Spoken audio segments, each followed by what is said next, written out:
it sounds like they're getting set up in the conference room. Okay. The only one that's missing is Sam. Yeah. So, and Chairman Reese, I have not heard from Sam, so was expecting him to join today, but I think we're ready to proceed whenever you're ready to start. Sorry, I am ready. I am having technical difficulties with some phones right now, so I apologize. Yeah, That's right. You're actually hard to hear, so I'm not sure what happened to your volume there. Can you hear me? That's much better. Okay. We absolutely can begin. Perfect.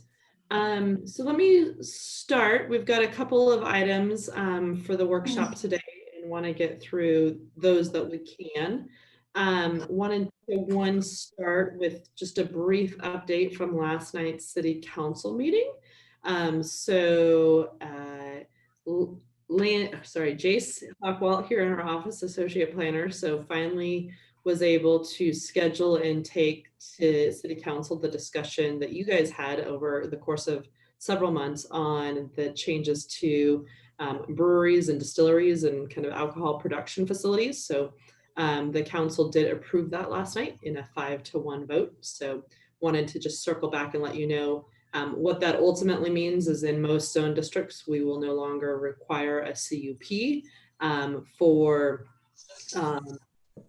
drinking establishments, and then in those same zone districts, excluding essentially residential, we will allow without conditional use permit also the production of, so kind of your classic brewery or distillery functions. So, that did pass, and that will become effective here in about 32 days. So just a heads up on your good work on that amendment. Tamara, how does that, was that only related to alcoholic beverage items? And the reason I ask is because out there right now, I'm getting inquiries here and there from people wanting to do like hand sanitizers, and that's a largely alcohol-based deal. So usually those volumes exceed anything that that you can do in a normal facility anyway, but there's different rules on, like wineries can do certain things because it's winery, and then I think distilleries as well. So did that code amendment just speak to alcohol generation in general, or was it specific to alcoholic beverages? It's specific to the production of alcoholic beverages, so spiritus and maltus liquors, I believe. So I wouldn't construe the kind of hand sanitizer production as akin to those types of uses. I think I'd probably throw that in a general category of kind of processing. So that would be, I think, left in interpretation. We obviously don't have a specific land use for that specific type of production. Yeah, and it's probably short-lived anyway. So I think that's why you can't get through the process.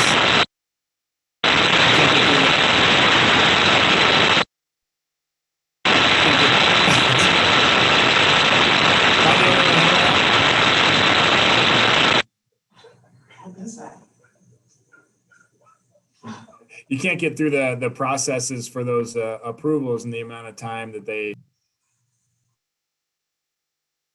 a viable thing anyway. So that's why it perked my interest if that was something. Thanks. Amber, you're on mute. Meeting room there. Can you repeat that, Tamara? We couldn't hear you. Oh, I just asked Jace if he had anything he wanted to add from last night's conversation at City Council. No, not really. I just reiterate kind of what Tamara spoke to. I think Keith, from that standpoint, we look at that as processing. This is the code amendments last night strictly focused on alcoholic beverages. So drinking establishments, that refers to kind of on-site consumption of alcoholic beverages. We did add a new definition for, I believe, for alcohol beverage directly from the Colorado Liquor Code. So I wouldn't be worried about the hand sanitizer aspect in the code amendments that were passed last night. Thanks. Excellent. So that's my one update, Chairwoman Reese. The next item on the agenda is just a discussion of virtual meetings. And let me set the stage a little bit. We are, I think, moving into a transitionary time related to COVID, and our city council starting at their next meeting on, or actually their next workshop on May 12th, but their next formal meeting will be May 20th. We'll begin allowing the public to start attending meetings. We are putting in place a number of kind of social distancing and other safety precautions, but the doors will be open. So I wanted to talk with you all about what your comfort level is. We are looking at our next meeting being not necessarily this one coming up on the 12th, but the 26th, and wanted to talk through what that could look like. Again, what your guys' personal comfort levels are and how we may be able to either resume some kind of normal public hearing process or maybe a hybrid of both. So I will also add, just for some context, is that we are currently scoped to have Magnus project back on your slate. So they have actually resubmitted with a modified application to us and are trying to schedule a hearing for that 26th. So with that, I'll leave it to discuss. Tamara, refresh me. Magnus is the one out behind Dinah's Riggs Hill that we turned down, right? That is correct. Yeah. So I'll just kick it off, knowing that we have such an important item coming before us, and with the community beginning to reopen, I have a high level of comfort of moving forward with the second meeting in May being an in-person meeting. I would also add, Tamara, that I think we're supposed to do chair elections in the month of May, and according to our bylaws, and it would be preferred if that could be conducted in person as well during that second meeting. Yeah, so we can talk about that. That's actually currently scheduled on your first meeting in May. So this May 12th, the coming up one on Tuesday. But should you guys prefer to conduct that in person, we certainly can move that onto the May 26th agenda. Okay. This is Ken here. I agree that it's highly desirable to have these meetings in person, but before having a comfort level, I would first just want to see what the precautions are, because that's a very general statement. I'd really want to see what the details of those are, number one. And number two, I don't think we should be in a hurry to lock ourselves in or promise anything, because it's a long time to May 26th.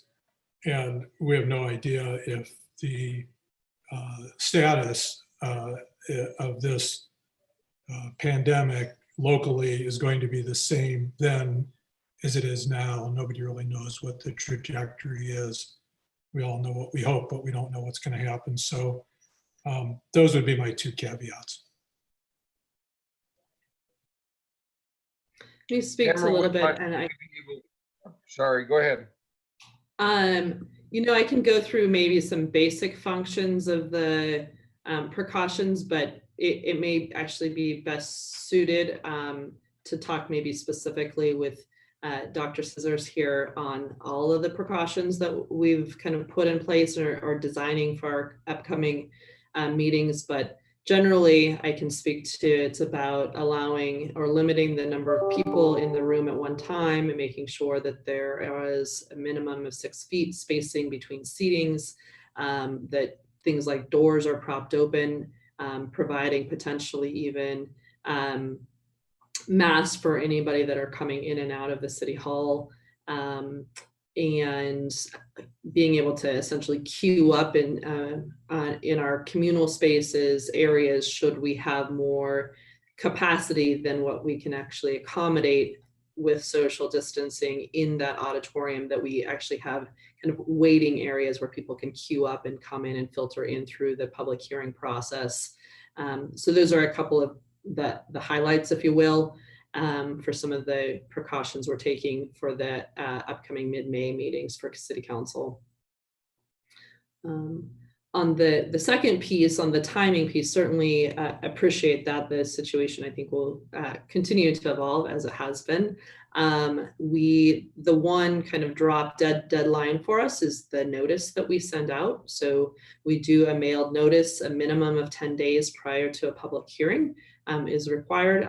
We have, as we made some transitions, we've actually done a second mailing to let people know how they can participate, so they have very accurate information. But we would certainly hope that at least 10 days in advance we were preparing for, and we're able to provide an accurate notice of how people can participate in that process. So that's not necessarily hard and fast, but we'd like it to be, to prevent kind of a second round of noticing that would have to go out. So there is a decision point. It's not nearly as far out as it is from today, but it's certainly at least 10 days out in our ideal world. And who would make the decision as to whether it's safe at that time to send that out? Would that be the public health department and health experts, or is that from somebody else? Yeah, so I mean, we're coordinating, obviously, my work and our work as the Greater Planning Commission and City Council. We're certainly coordinating with Mesa County Public Health through our ICS function, but obviously we've got staff that coordinates with them on a daily basis on the status updates and kind of other precautions or kind of openings, if you will, of not just public facilities, but also obviously private enterprise and private businesses. So that's a conversation. And again, we're trying to install what we know to be best practices, at least from Mesa County's perspective. Sorry, I'm not sure you answered my question. I asked who would make the final decision? So ultimately it's myself that makes that decision on whether we hold that virtually, but I certainly want input from you all. We could construct that in two different ways. One, you could say, yes, go ahead and move forward now, knowing that that is the plan for our city council. Another route is we could do another workshop in advance, 10 days in advance, and decide then on whether this commission meets virtually or has an in-person meeting on the 26th. So a couple different options. Tamara, if Dr. Scissors is finished, can I chime in on some thoughts on this? Am I unmuted? Yes. Okay. First of all, I want to thank, I want to appreciate the concerns for the chair that we want to get open for the public. And I understand that, especially with that, the Magnus hearing, I think that's important. I also, though, want to reiterate the safety precautions that Dr. Scissors has gone over. You know, I've been helping dentists get back into their offices this week, and I've been very, very involved being an infection control consultant with the State Board of Dentistry on the concerns. And probably I have one of the highest risks, but it's more than just us. I think it's, you know, we have to be careful. And I think the big concern, you correct me if I'm wrong, Dr. Scissors, is the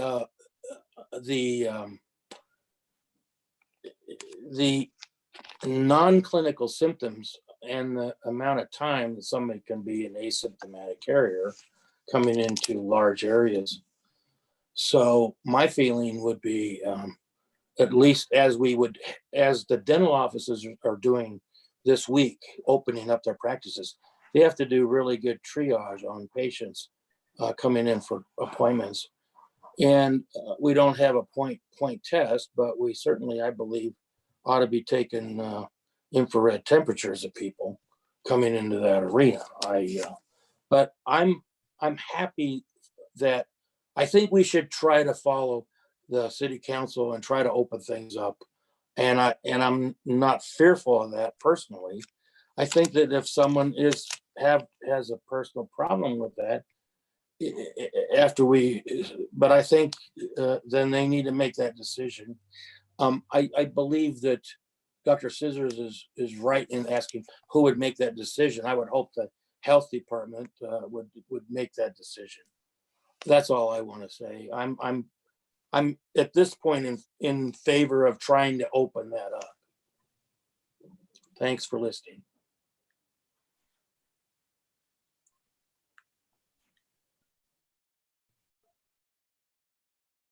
Commissioner Wade. I'm do you in have favor any- Keith? of kind of following some of our county guidelines and, you know, what city council is doing and all of those sorts of things, and leaving some of the further decisions that might be more based on personal beliefs or whatever the case may be up to the individual. That's what I'd like to do. And I'm also anxious on getting back to meetings where there's lunch provided, things of that nature. Great. The little perks. You didn't get your lunch? I mean, Tamara sent lunch to everybody else by Grubhub. No, I didn't. I don't mean to belittle it by any means. That's just my thoughts on. I'm ready to move forward. There's wolves in the forest, Tamara? but it doesn't keep me out of it. Yeah. Tamara, city council has met the last 2 meetings in the chamber without anybody except staff there. And they seem to be comfortable with the distancing they've made amongst themselves, do they not? I mean, I've watched both meetings because I had things on the agenda, but. Yeah, so we've certainly set up the auditorium a little bit differently. We've created some additional space at the bench or the dais there for our city council members. We've moved our city clerk, in this case it would be the secretary of the commission, so Bella would be reorganized a little bit. We've certainly spaced out all of the staff that's present. The one thing that obviously they haven't done yet, but are planning to mid-May, is invite the public back in, and kind of that additional set of parameters and spatial design and other precautions that surround having other people coming in and out of the public building. So maybe to George's point about, you know, Mesa County Public Health being the one that opens it, right now technically they haven't closed City Hall. You know, essential businesses continue to, even under the governor's orders, continue to be able to remain open. We have chosen to close that. In some ways, you know, Mesa County, I think in their recent plan, have allowed for places of worship to reopen as long as they don't congregate in more than 50 people. So in some ways, you guys would probably appreciate this, but I see that as kind of being akin to the type of congregation that we potentially have. I think that said, we don't anticipate 50 people for Magnus. I don't think we saw 50 people in the first round. I think it was about half that. And we also have other, I think, precautions that we can put in place here in our council chambers or our auditorium. Thanks, Tamara. And this may have already been made clear and I might have missed it. If it's open to the public, will we also be doing it in Zoom or something else for people who want to participate, be it commissioners or the public? But their personal beliefs, as Keith refers to, might be different, but they feel like their rights should be the same. Yeah, we've talked about that. I think my answer is yes. Right now, we do have some just logistics of how our Zoom feature works with our broadcasting feature, without boring you on some of the technicalities, but the two systems don't play really well together right now. But Right. But I certainly hope and intent is that we can provide, whether that be some kind of live stream where people could actually participate in the meeting. Certainly GJ Speaks will continue to operate, so they will have that function to be able to watch the presentations and in advance provide some comments as well.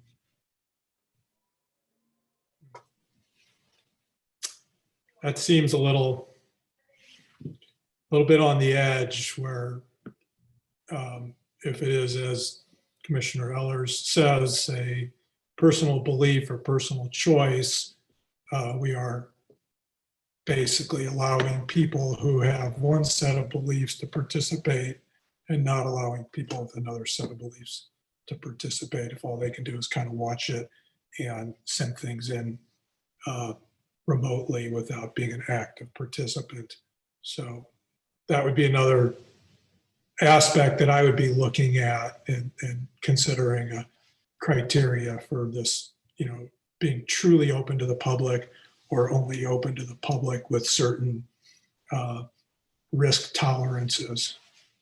I guess I would say that's everybody's personal choice. I mean, that's even everybody's personal choice when we're in a normal status of coming to the public hearing in person versus submitting written testimony or written comments to staff that are then entered into the record that we review in advance of the meeting. So I guess I'm just not making that same connection with, giving people different rights based on their risk tolerance, because ultimately it's a choice whether we're in COVID or we're not in COVID, whether or not somebody wants to provide testimony in person or via the other avenues. One of Perhaps the we other, can see what the IT folks can come up with to accommodate that. Yeah. Because if it can be easily accommodated, then let's do it. And maybe we're spending a lot of time contemplating this, and maybe it's warranted of that. But I hear you, Ken. Wouldn't want to deliberately leave somebody out. And yet, if we can find a way of being able to move forward and have some semblance of normalcy and effectiveness, that would be great. So heck, it could be as easy as each of us having our computers in front of us at the diocese, just like we have right now, and then the broadcast still happens otherwise. I don't know. That's a question for IT. And let's maybe, I would propose that we wait and see if IT can come up with a solution on that, and postpone any debate based on that information, unless we don't have time to do that. I would agree with that. Thank you. Yeah, then I would suggest that we take Tamara's advice and schedule another workshop close to the 10-day deadline, which would be if our meeting was the 28th, we'd have to send something out on the 18th, right? Yeah. So if we could have another workshop, which we have scheduled anyway, do we not?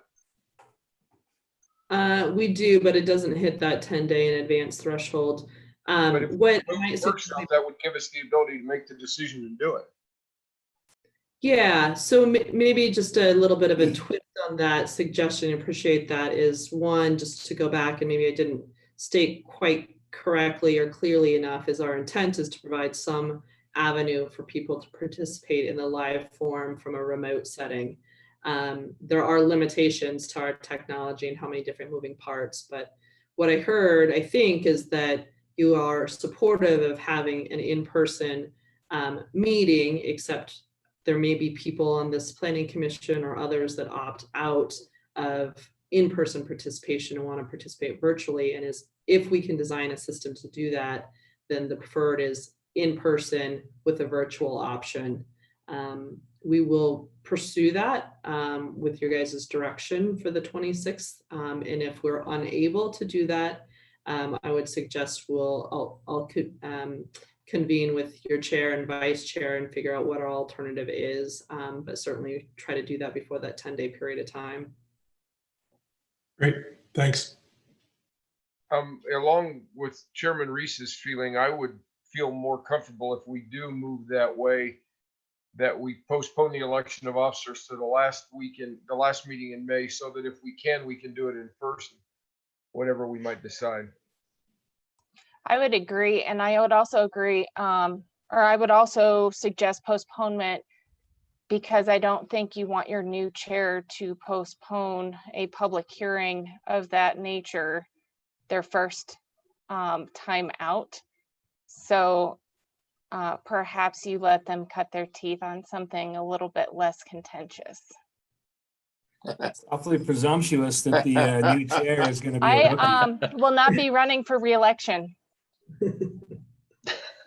So to that end, what we can do is we can certainly postpone, or it will likely just republish our agenda for May 12th and put that on the May 26th agenda. You certainly can elect a new chairperson at that 26th meeting, but don't make them effective or make them run the meeting until the early June meeting. I think that, and I may be wrong, but I think that in the past, we did elections at the end of the agenda in the additional business portion. Yeah. Yeah, we did. Mhm. Because there's nothing certainly worse for the do that. public than to us talking about who wants to be chair and vice chair. You might not get any takers after that meeting. That's, yeah, I recall the last election was also after a contentious hearing. Yeah. I'd like to ask the Madam Chair, could she explain about her comment cutting teeth? Mm. No, I'm just. Well, as a dentist, I would think you would know all about cutting teeth.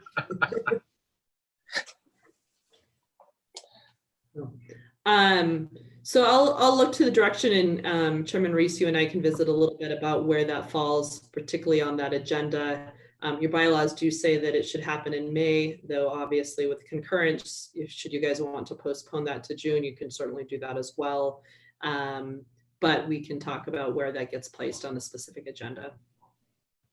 And I think the issue you mentioned about cutting teeth, Christian, in the past, since the last 2 elections, you've retained your chairmanship. We didn't have to have anybody jump in and take anything because you just continued to sit in the seat.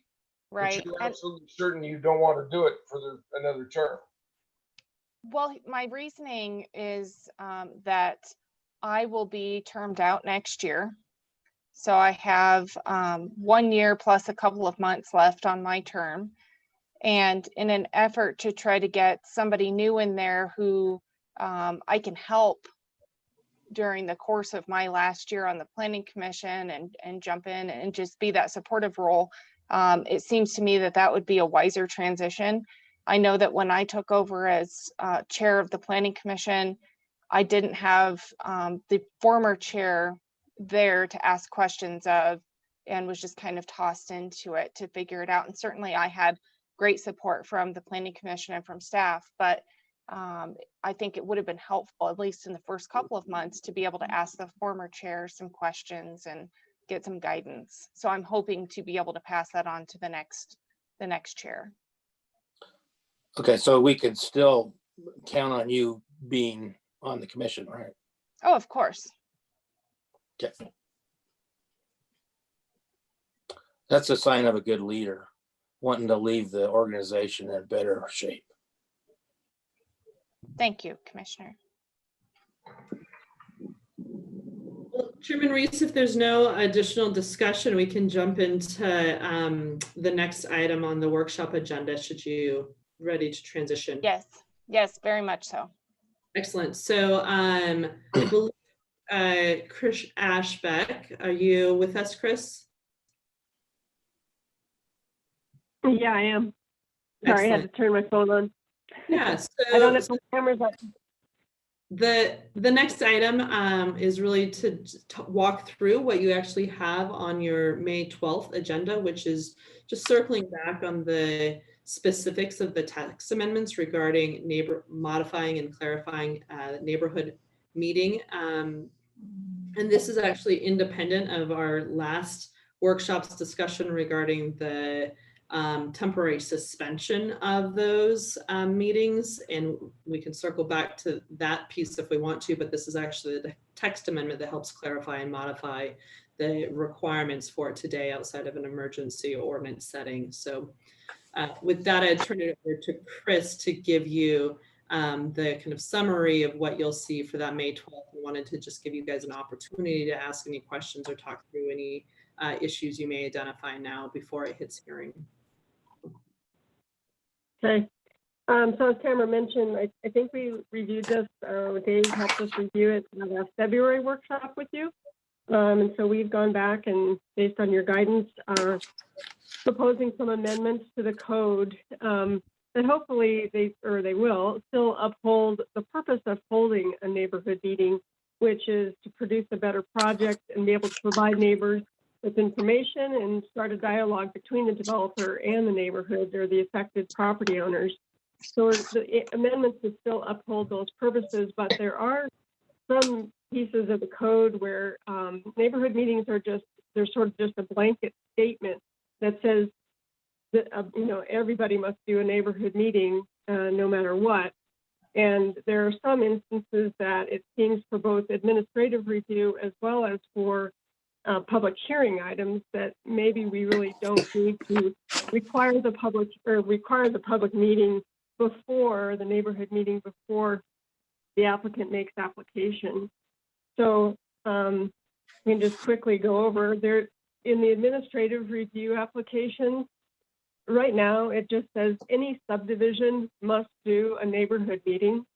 And it seems like there's 3 areas where this really is redundant and doesn't need, we don't need to have a neighborhood meeting when the overall plan or something has already been presented to the neighborhood.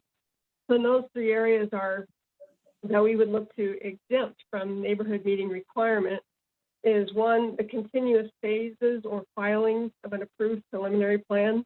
So the applicant would have already done a preliminary subdivision neighborhood meeting and gone over all of the phases and what would the ultimate plan be for that development.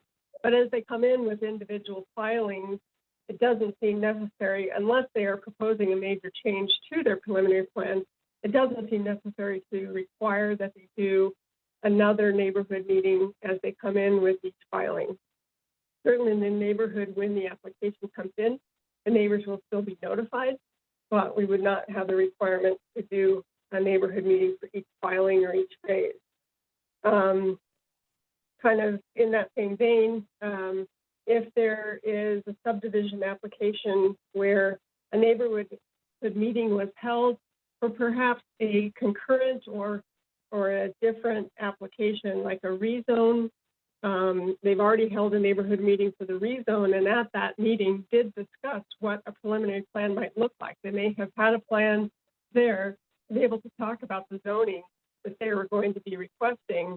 So there doesn't seem to be the need to do a neighborhood meeting when the subdivision is submitted, as long as we know that the applicant did, and staff will be there at the meeting, we know the applicant has already presented their preliminary plan at the rezone meeting, and so there's no need to hold another neighborhood meeting. And then the third area, as far as administrative review, is very similar to the first one, where there might be a subdivision being filed as a final development plan for a planned development, and there's an ODP already in place for which they did have a neighborhood meeting, and again, they went over the ODP, similar to going through a preliminary subdivision plan. And so as they come in with a final development plan in phases or for the whole development, they would not need to do a neighborhood meeting for those items. So those are the 3 that we've identified in the administrative review application to make amendments to our code. As far as looking at applications that require public hearing, the only one we really identified where we sort of feel like it's a kind of application that there's not a lot of implications to the neighborhood, and that is for the vacation of an easement. Currently, the code says for any public hearing item, you hold a neighborhood meeting prior to application. And in this case, the vacation of an easement, it really doesn't seem necessary to hold a meeting for that sort of an application. The surrounding property owners, again, are still notified when the application comes in. So if there are any issues with the easement, those can certainly be resolved through the review of the application. But there doesn't seem to be a need for a neighborhood meeting for those. So those are kind of the 4 clarifications that we're proposing and they seem fairly straightforward, but do you have any questions? Hey, Kristen, this is George. Hey, George? I just have a comment. I agree on the easement vacation. It's pretty straightforward most of the time. However, and we haven't had them recently, but some of the CMU along CMU easement vacations are a little more involved with the public. How would you deal with that?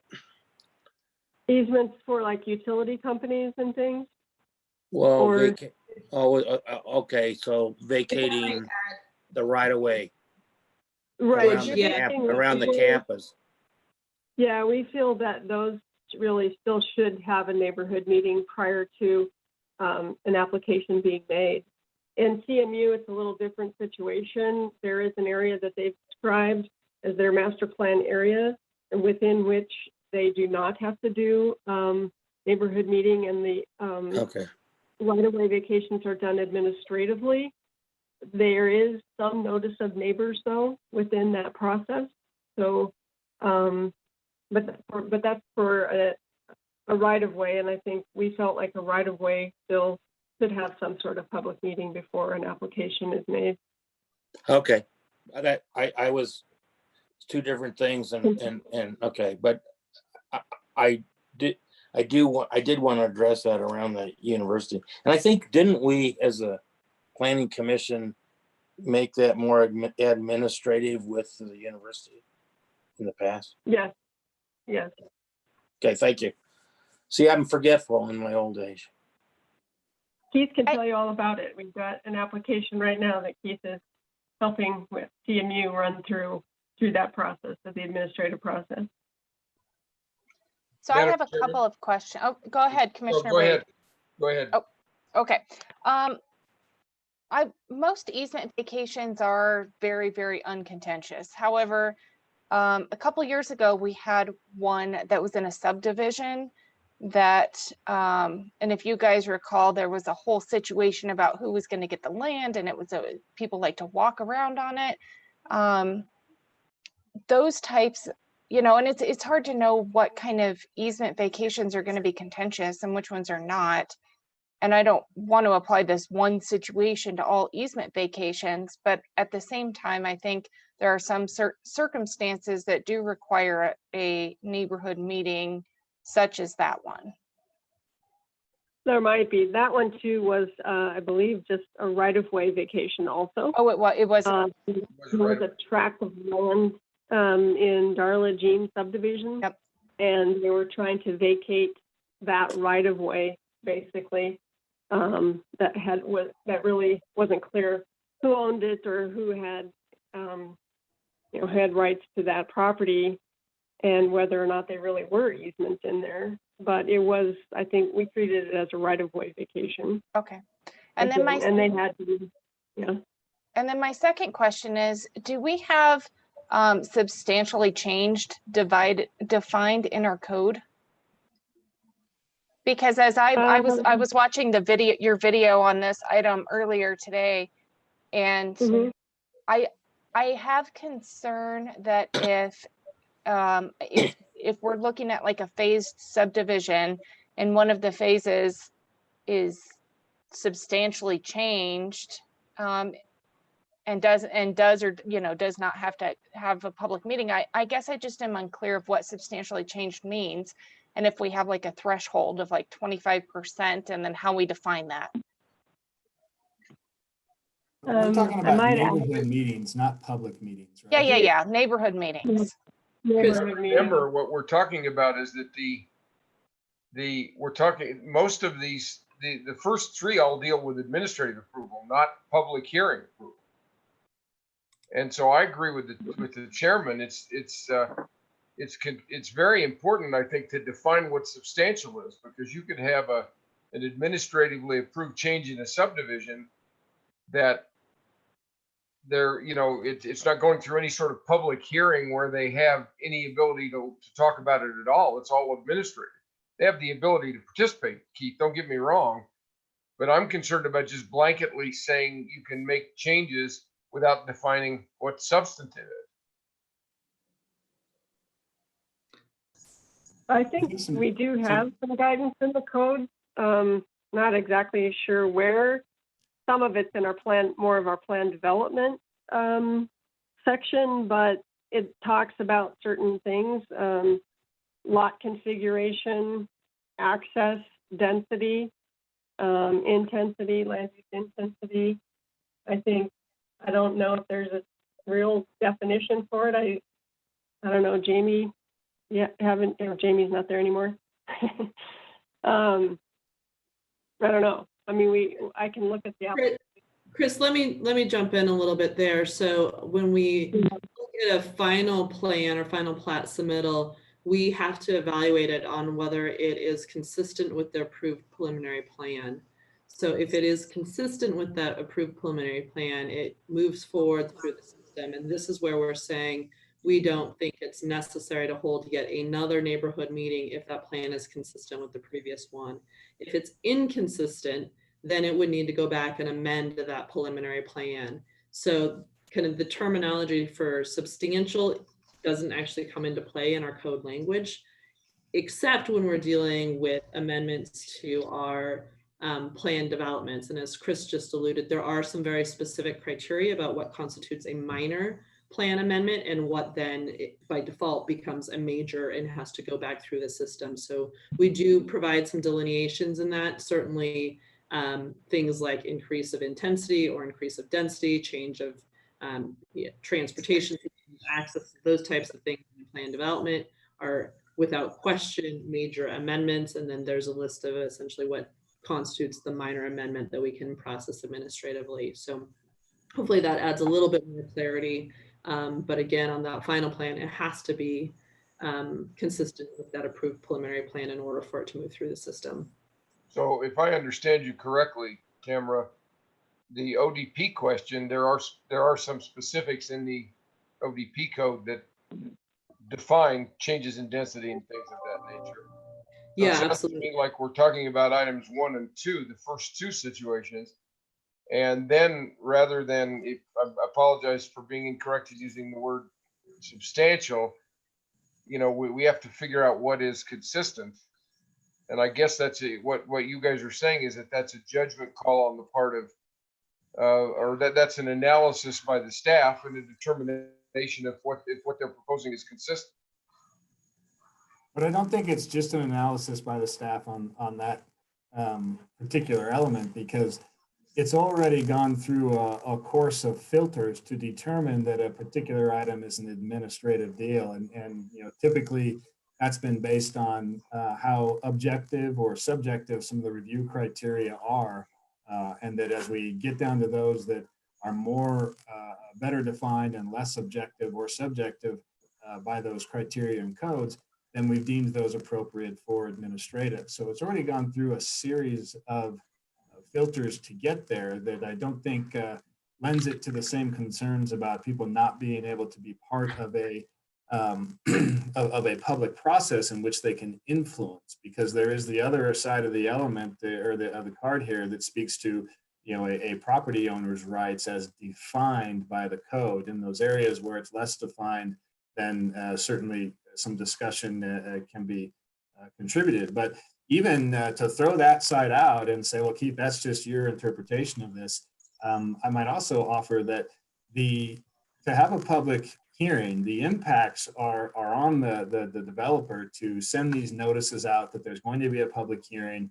You have to have a certain amount of days, of several weeks of notification, and there's all these inherent timeframes that you lose on the project side of it in order to have these things. Now, by sending the same notifications out to the neighbors that would say, we're going to have a neighborhood meeting, and that same notification just says, this is the project that's happening, and here's how you contact either the city or the applicant for any comments and questions.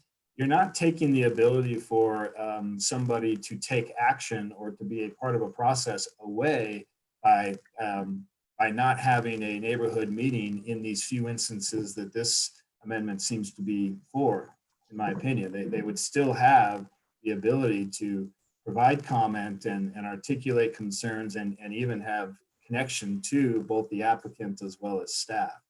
So I think those series of filters really do speak to this confined category of scenarios where you might not have this multiple neighborhood meetings, or any neighborhood meeting has already gone through a series of filters. So I certainly think we should consider that. And if we were talking about just eliminating neighborhood meetings completely out of all projects, I would be singing a very, very different tune. I just think this has already gone through a set. I have just a couple comments. First of all, I was sort of thinking along the same lines. Is this too subjective or is it objective enough? And I think most of that has been answered, and I appreciate Keith's explanation as well. Obviously, there will always be room for interpretation and some subjectivity. You can't define everything. I'm wondering if when those notices go out that Keith was mentioning, saying there's going to be a public hearing on this, but not announcing another neighborhood meeting, if there would be just a consideration of making it clear that there is not at this time planned to be a neighborhood meeting. And then some type of mechanism where if the neighbors saw it differently, maybe they're seeing something that to them really is a substantive difference and wanted to have a neighborhood meeting, that they would be aware that one wasn't planned and have an option to petition to have one in that kind of circumstance. This is George. So I agree with, I don't have one. I guess I'm okay with either way, but I wanted to say that I would think that the question gets down to how good are neighborhood meetings in the planning process, and the staff and Keith, you can tell me more, but I would think that the purpose of a neighborhood meeting would be for, number one, the neighbors to find out what the facts are or what's coming up forward. And then also, most important would be to get their input to help the developer make it a good development. And maybe that's utopia and maybe that's naivety, but that's sort of the process. However,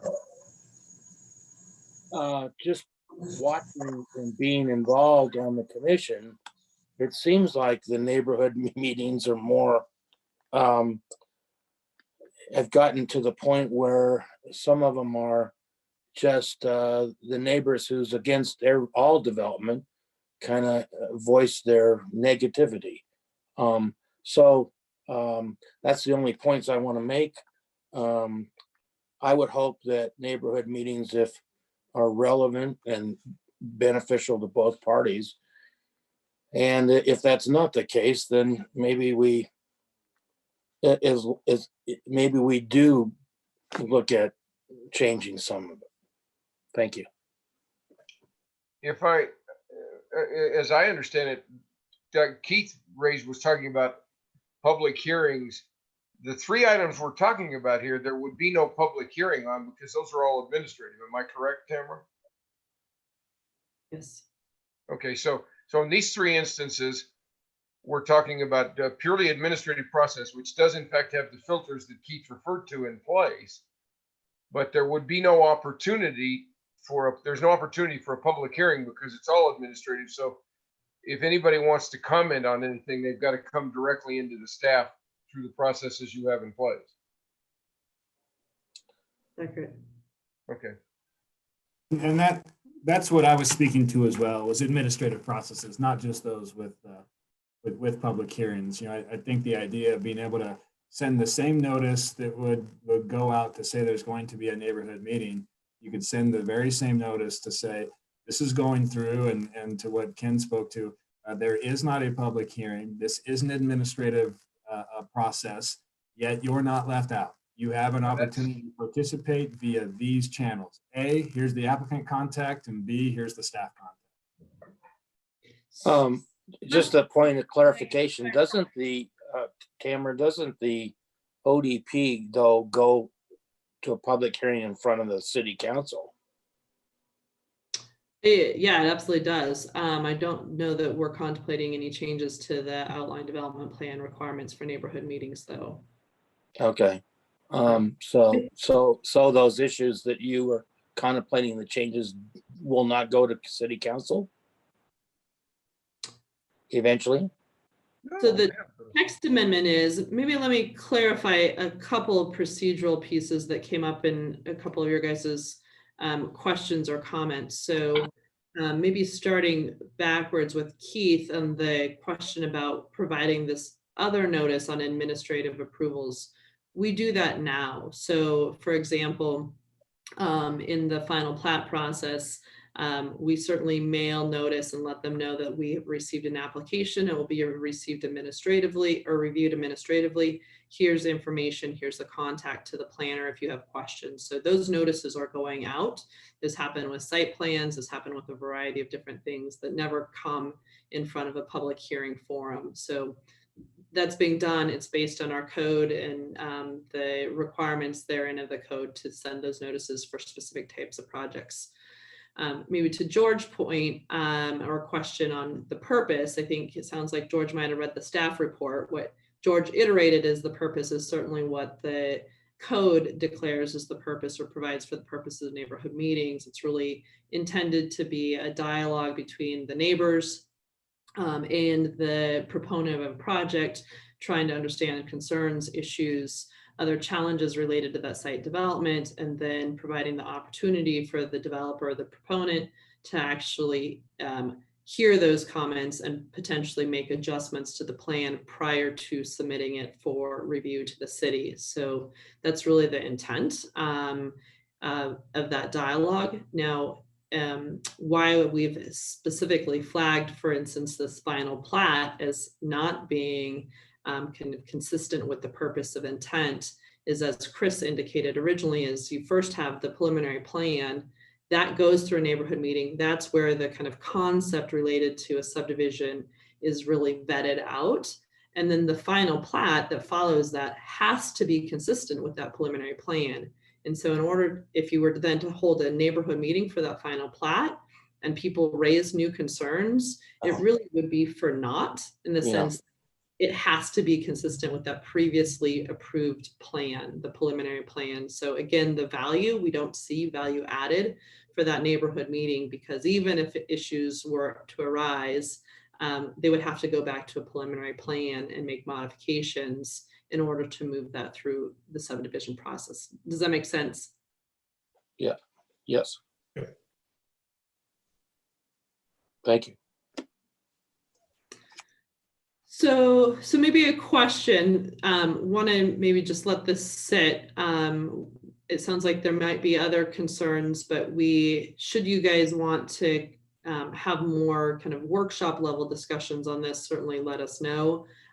We can certainly pull it from the agenda for next Tuesday, or if you really just want some time to digest maybe this conversation, read the staff report, and then we can determine then on the 12th kind of whether you move through a decision-making process or whether you want to pull it and have some additional discussion. So we wanted to make sure you guys were really clear on what the purpose and intent of those changes were. And again, trying to ensure that the purpose of neighborhood meetings is preserved without sacrificing the intent behind them. You know, just personally, Tamara, I would prefer maybe we table that till the 26th and until we have a live meeting. Maybe go back to a live meeting. That would be, and then we can kind of mull over it. Now, if that's going to cause some difficulty with the staff on in timing, it would be more important for the benefit of the city to move forward sooner, then okay with that. But it just seems like I'd like some time to look at that. But Others?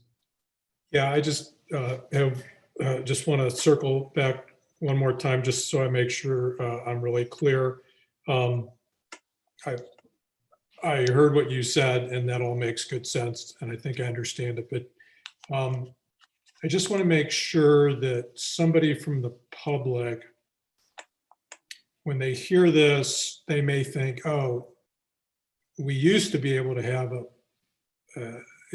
neighborhood meeting on this, on these items, and maybe or maybe not that was beneficial or frequently helpful on these type of specific issues, but it was something that they had that is now, from a public perspective, looks like something that's being taken away."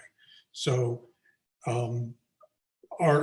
is there a mechanism in place to make sure the public understands that they're not really losing anything, or that their voice is still heard, or is that really clear, I guess is what I'm asking. Yeah, I think that hopefully gets clarified through kind of some public discussion, frankly, that's on record.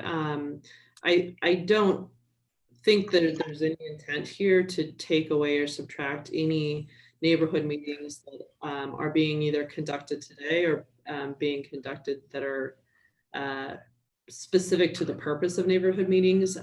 Maybe with the absence of the change in practices for the easement vacate.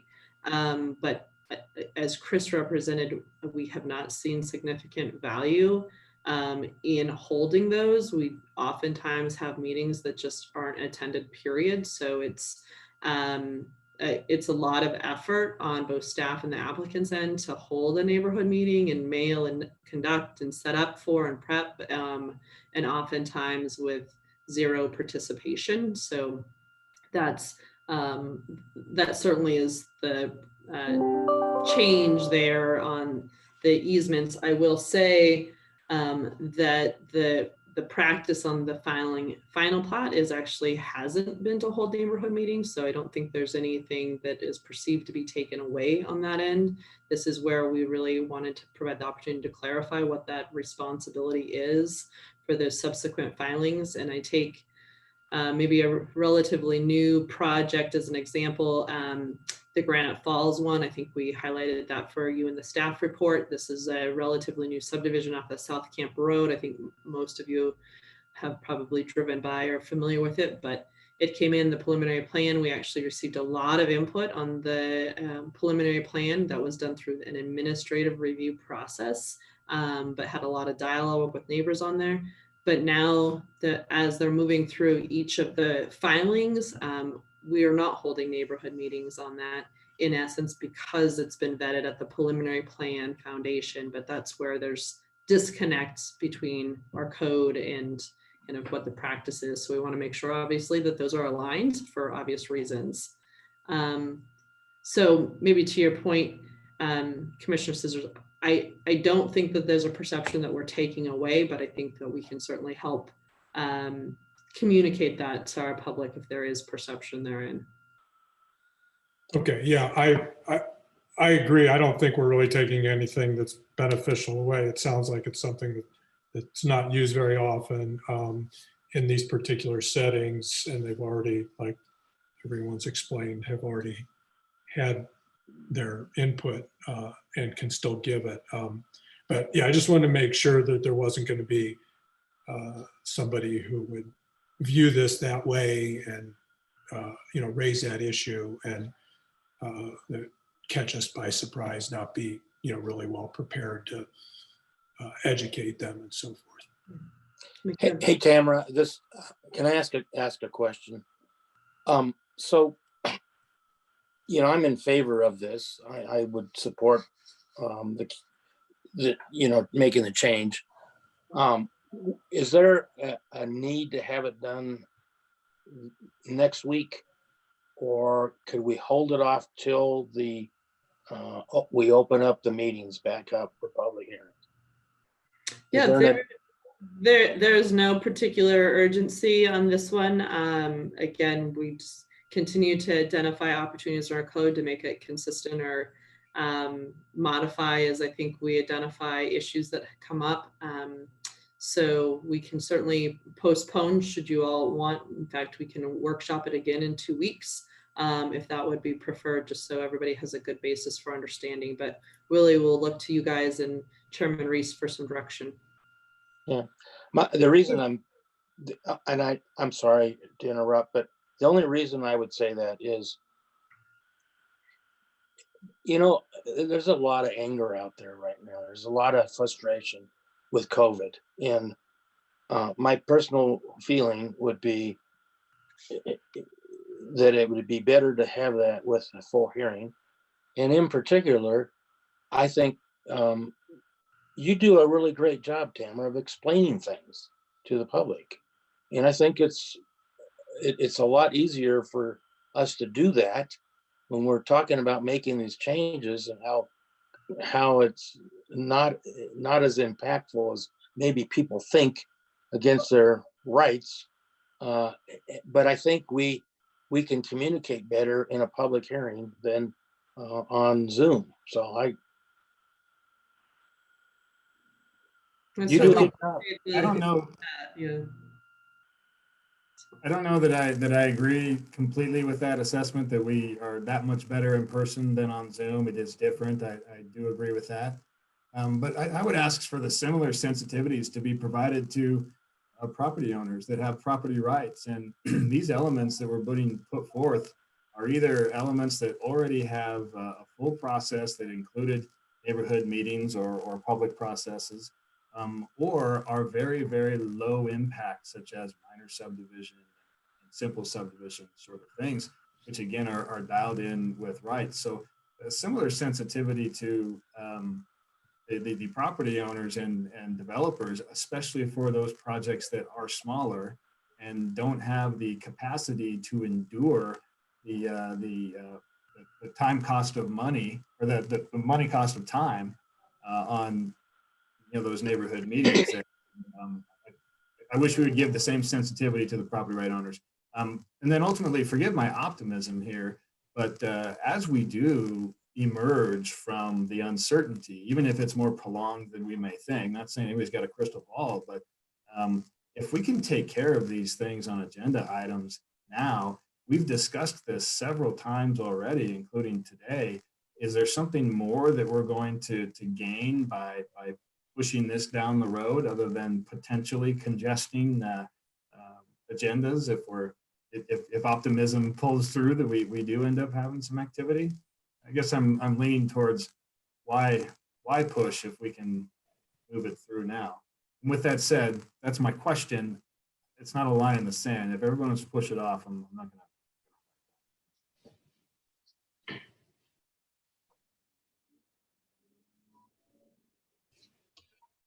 If we are going to postpone it, which I'm not advocating that we should, I would suggest that we don't hear this item at our second hearing in May, because I anticipate that agenda is going to be very full. So it either gets heard sooner or not until June or July.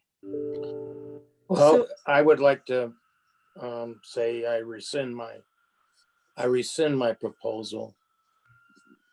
So what I was going to suggest maybe as a compromise position is, I'm not sure that everybody has been able to read through the staff report in the presentation, but why don't we leave it on the agenda for now for the 12th? And should there be concern expressed during that discussion or the need to pull that or table it and workshop it some more, we're certainly happy to do that. Okay. That works for me. Thanks. Yeah. I think that's a great I'm idea. good. Appreciate that. Good with me. That sounds good. Well, I think, let me just do a little bit of a time check. It's 1 o'clock now. There's nothing on the workshop that is super urgent. They were more of potential discussion and information to you. We can stop here, or we can continue on depending on what people's schedules are, with probably a 1:30 hard stop for some other folks I know on my side of the table. So let me turn it to you, Chair, and how you'd like to proceed. Yeah, I'm good to go until 1:30. Does anybody else have conflicts? No. Doesn't look like it. So I think we're good. Excellent. So I think the next item, Jace, is yours. So this is really, we continue as we utilize our code to find areas of opportunity. I think or help simplify, if we can, our code. And one of the more recent conversations that have happened is looking at our conditional use process for those uses that are hazardous occupancies or determined to be. I know one of our commissioners here has some very firsthand experience with that recently with the EcoGen application that you all recently heard. But the scenario has actually cropped up again for some of our other applicants. So want to, with that kind of very brief introduction, turn it over to Jace to walk you through some of the discussion we're having and some opportunity for further conversation on this item.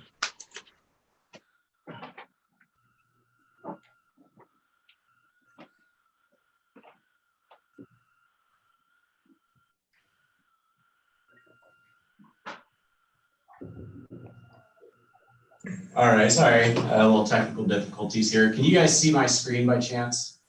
Yes. Yep. So I'm gonna make this pretty brief. This is more of a discussion here, just to kind of bring it to the forefront, but wanted to bring up the idea of hazardous uses and CUPs and kind of get your all's take on the necessity of these. So as of now, and you all saw this about a month ago, and Keith was obviously a part of this proposal, any industrial use that requires a hazardous occupancy, and that might be for storage of chemicals, things along those lines, it's going to require a CUP. And those types of uses are only allowed in industrial zones, the IO, I1, and I2 with CUP. As you can see in the use table there.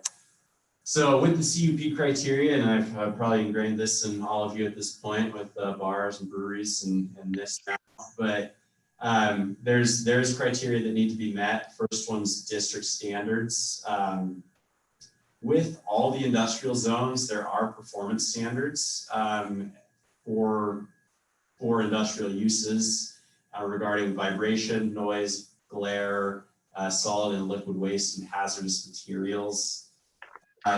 So the thing is about the performance standards, they should apply to all properties in those zones regardless of if a proposal comes up. So regardless of if a CUP is required or not, they should be meeting those standards. That's at least staff's opinion. I don't know, Jamie, if you have a different take, but so that's the thought there, is really anything that's coming into these zones is going to meet these district and performance standards anyways, for the most part, I should say.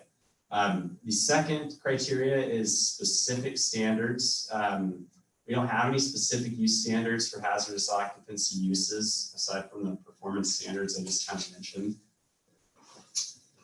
Third, in really the third and fourth pieces are related to complementary uses and compatibility issues. So all these typically wouldn't be outlined in your typical review for kind of a maybe an over-the-counter planning clearance.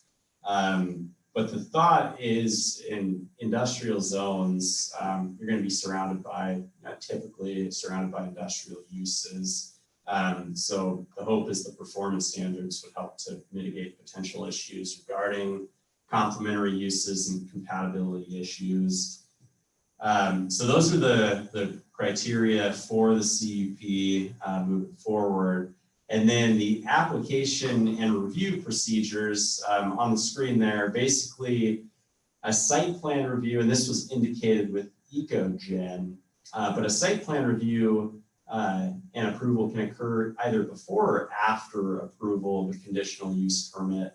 With Ecogen in particular, they did give a sketch that was indicated, giving specific areas of the building that may or may not be utilized for that H occupancy.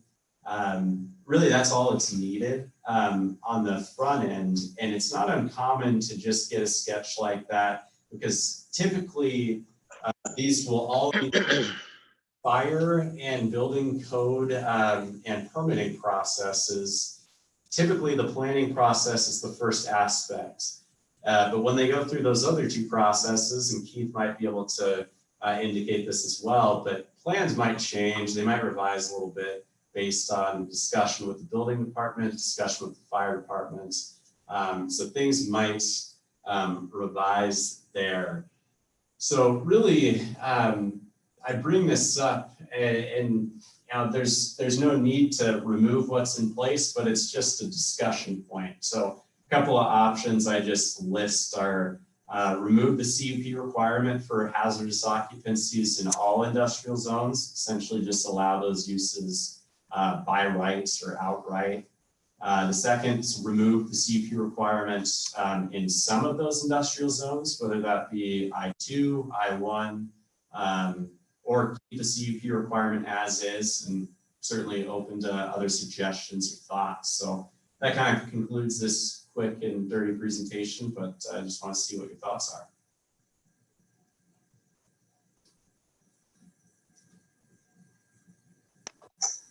We have questions for staff.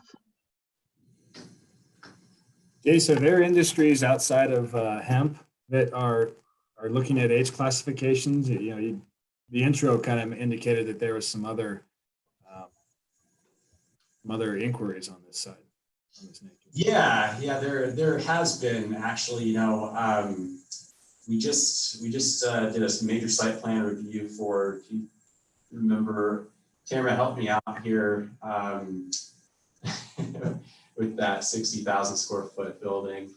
Yeah, well, let me give maybe a little bit more context there, and forgive me if kind of Jace, you alluded to it a little bit, but part of the challenge with determining the H occupancy is that oftentimes it's not determined until someone's actually submitting a fire plan to the fire department for review. And I know, Keith, you and your team ran into this a fair bit about understanding what the volumes were, and the volumes of certain materials drive whether you are or are not at H occupancy. And so it's turned into a little bit of a chicken and an egg, frankly, about understanding what all of the dimensions of a particular use are, and then whether they do or do not need to be a CUP. And oftentimes that's not determined until a little bit further down the path, kind of beyond the initial land use and kind of entitlement process. So another example, as Jace just noted, is a significant building that's being proposed up near the airport. And they have a use in it, which is generally kind of akin to, has some engineering components and some other processing components. And they do have hazardous materials. We went all the way through a site plan review, reviewed the building, had fire department comments on it, but not until after the approval was issued and they were far into developing their specific fire plan for that building was it identified that it was actually an H occupancy. And for obvious reasons, that's problematic. But what it speaks to, I think, is that the information oftentimes isn't available, I think, until further down the system, where there's really some very specific details about the physical construction and, you know, the building elements of every actual structure that's being proposed. So it is, I think, problematic from a timing standpoint, but you know, there's all sorts of other uses that have hazardous materials. It could be someone that's, you know, engineering, manufacturing, processing, someone in the oil and gas industry. I mean, there's a huge array of different uses that compel an H occupancy, all for a variety of reasons, but tied obviously to hazardous uses or those therein in the project. I think as I visited with Jace on this, is that it seems, and again, just looking at the purpose of the zone districts for our industrial zone districts, is that really the intention is that they do accommodate in those zone districts these types of occupancies. So it seems to align with the purpose. The question is, does it also need a CUP level review when I think hazardous occupancy is kind of part and parcel of a number of the industrial uses we have in the city already. If I can add to the another element of where this is a problem, I was tickled when I saw this on the agenda. Had I known there was a movement, I would have participated in getting it. So this is great. Another element that it impacts is hazardous occupancy and hazardous use isn't just related to the fact that there's a hazardous material on site. You can use as a business hazardous materials up to a certain amount of volume in gallons, right? So you have an instance where a company can be operating and now have the ability to get a new contract or increase in size and expand. And simply because to produce more widgets, they have to go over that threshold of hazardous material, you now trigger an uncertainty. Now you'd still have to come up to building and fire codes, but that's a very certain and known thing that if you accomplish that, you're through. A CUP, unfortunately, puts your entire business operations up in the air, and to secure contracts or expand it could be jeopardized. So another an example, just to add fodder to this conversation, is I have been contacted by several groups just in the last 2.5 months that seek to do various things that require hazardous occupancy. And at this point, they're seeking properties in the county because the county does not require a CUP or H classification. They are more in line with what this proposal or conversation might be leaning towards, where you meet the industrial standards or commercial standards, and then the fire and building. Just because it's an H occupancy doesn't trigger a CUP. So there are real world impacts on it that are shaking through there. Tamara, may I ask a question? Sure. How does when you guys go through these code changes like this, one of the things I always ask is in your experience and in your research, how does our code that requires a CUP compare to other municipalities of our size? Yeah, so frankly, we haven't dug in yet on that, Commissioner Wade. I think our hope was today is that we could kind of float the idea with you all, let you know that we've identified this as a potential opportunity to look at and get it just a really kind of a temperature reading on whether this is something you have appetite or at least in concept supportive of us moving forward before we spend a resource and digging in. Certainly, I think to your question, Commissioner Wade, we always like to know what our counterparts are doing and how they've kind of managed their land use system as well. So I think that would be part of our research if we dig in on this topic. Well, it seems to me from the standpoint of looking at it and looking at the issues we've got in front of it, it's something that it sounds like, rather than being a safeguard, the CUP process in this particular instance is a hindrance because they have to go through the fire approvals and everything else anyway.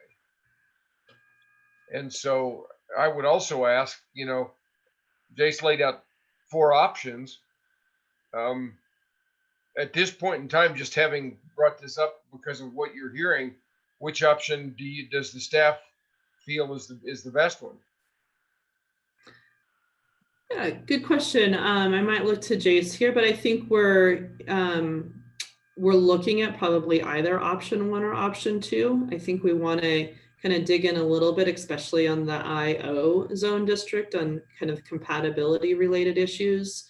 So I think that will be part of the exploration is, bringing you guys a little bit more information on probably recommendation, at least for discussion, on which of those two paths we might want to go down.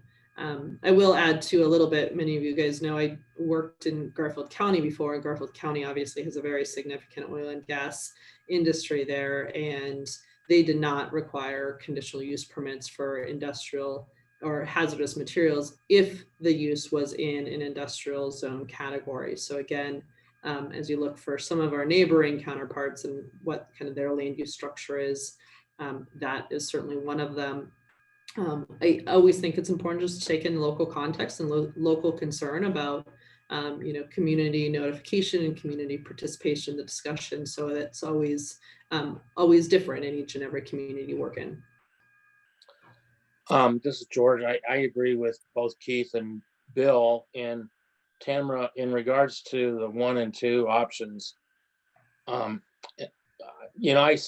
would prefer 1 just because it seems to eliminate, with option 2, there could be, how do you separate one industrial area from the other? If you find out some more information, like you said, then we should do that. But I think any way we can eliminate variability, then it'd be good. And I would probably be at this point in support of option 1. That's good to know. This is Jace. Yeah, I think the goal here is to create efficiency where it's warranted, and I think that's the goal of a lot of the code amendments that we've brought forward since I've been here as well. And that's where I look as option 1 primarily, and option 2 as well. The IO zone is the one questionable zone that I do want to dig in a little bit more, just to make sure that hazardous use occupancy would really align with that zone district. That's the one that concerns me the most. But I'm glad we had this discussion. I just wanted to bring it to light because this has created somewhat of an efficiency issue. I think Keith would probably reiterate that, and we just wanted to get thoughts here. Yeah, this is Ken. This sounds like a really worthy direction to go. And I would think as long as we don't identify any specific or concerning safety issues that might require saying, except in these circumstances, then hopefully we can go down this pathway, and that'll allow these businesses to do their business most efficiently. Jace, could you back your slideshow up to the one that showed the use table? And where I'm going with that is the, I don't know if you can pigeonhole it, but it seems that most of the hazardous use occupancy scenarios end up being in some sort of manufacturing and processing kind of deal. And in the county, for example, those uses are allowed in the industrial uses as well as C2, not C1, but C2. And so now that you've pulled this up, I'm seeing that those uses are also allowed, within the C2 here.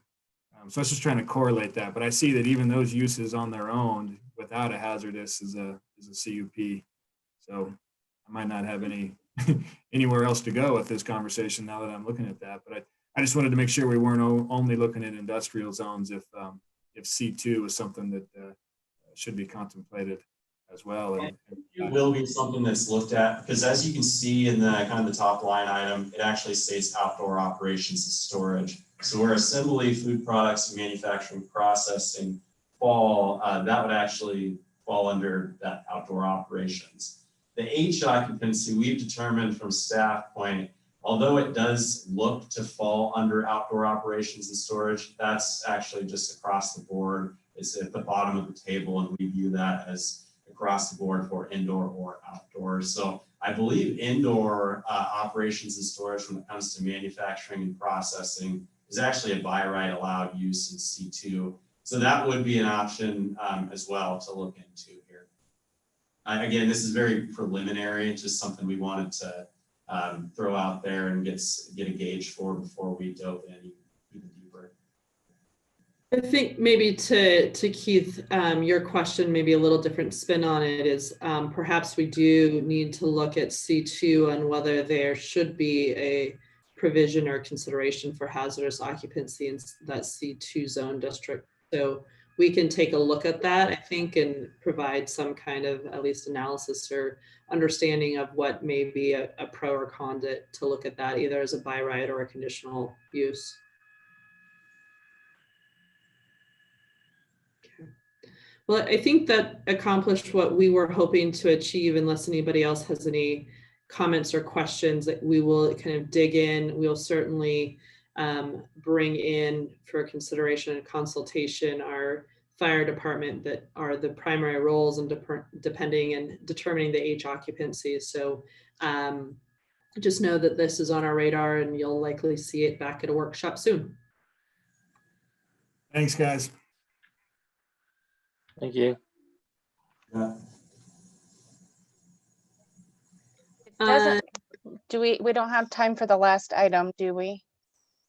You know, I'll defer to you guys. Lance, do you want to try to squeeze in a high level, or do you want to postpone for a couple weeks? I'd give it a couple weeks.